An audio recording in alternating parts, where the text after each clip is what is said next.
নীলিমা রান্নাঘর ও ছাদ বাগানের পক্ষ থেকে সকলকে স্বাগত। আজকে আমি বানাবো ধনেপাতার চপ।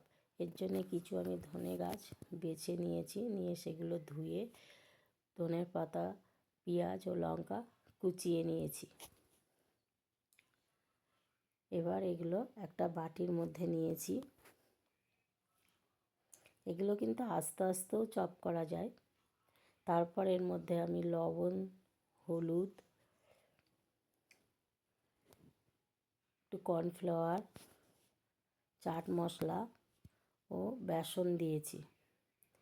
দিয়ে প্রথমে শুকনো অবস্থায় ভালো করে চটকিয়ে নিয়েছি, নিয়ে অল্প একটু জল দিয়ে একটু ঘন করে আঠা আঠা করে মেখে নিয়েছি। তারপর কড়াইতে তেল দিয়ে তেল গরম হয়ে গেলে এক এক করে এই বড়াগুলো আমি দিয়েছি। শীতকাল মানে ধনেপাতার চপ সবাই প্রায় খায়। এইভাবে চপগুলো আমি এপিট ওপিট করে দিয়ে ভালো করে ভেজে নিয়েছি।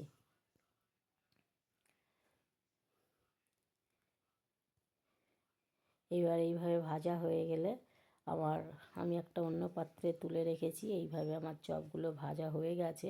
এই রেসিপিটা যদি কারোর ভালো লাগে লাইক করবেন আর কমেন্ট করবেন। নতুন কিছু দেখার জন্য সাবস্ক্রাইব করে পাশে থাকবেন। সকলে ভালো থাকবেন। ধন্যবাদ।